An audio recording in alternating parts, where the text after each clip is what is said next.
In this lab, you're going to create and configure a VM scale set in Azure. There's quite a few steps involved, so let's walk through them quickly so you have an idea of what to expect. You'll begin the deployment process by clicking Create a Resource on the home screen of the Azure portal. You'll then use the search bar at the top of the page to search for a scale set. Once you see Virtual Machine Scale Set in the search results, you'll click on it.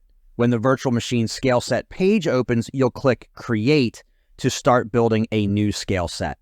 You'll specify which resource group to use for the scale set by selecting prod RG from the resource group drop-down list. You'll give the new scale set a name, and after that, you'll select Zone 1 from the Availability Zone drop-down, which ensures high availability by distributing VMs across different zones.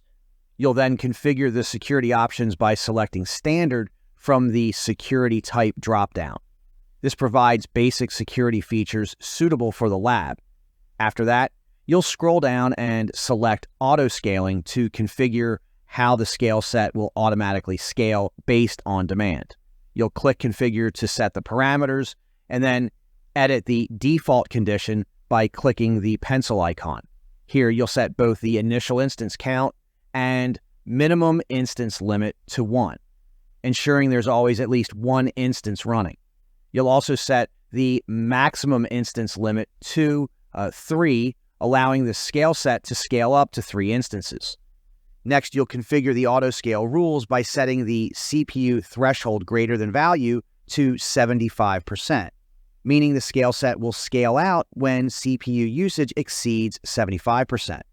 For scaling in, you'll set the CPU threshold less than value to 25%, so the scale set will scale down when CPU usage falls below 25%.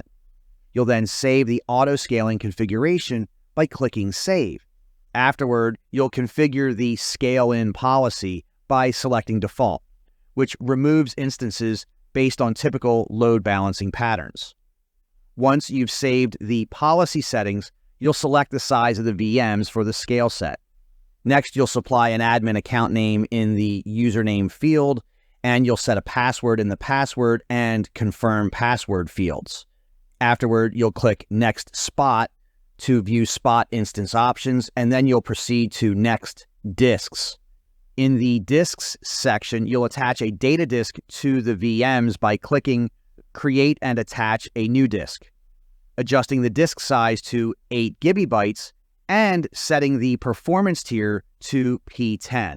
After confirming the settings by clicking OK twice, you'll move on to the networking section. You'll accept the default network settings and proceed to Next Management. In the Management section, you'll select Manual as the upgrade mode to maintain full control over when updates happen. After reviewing the remaining management options, you'll click Next.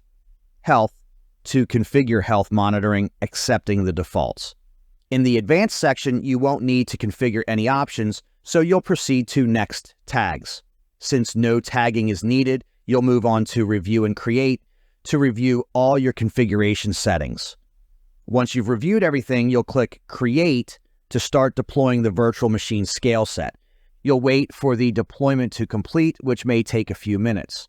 Once it's finished, you'll click Go to Resource to view the newly created virtual machine scale set.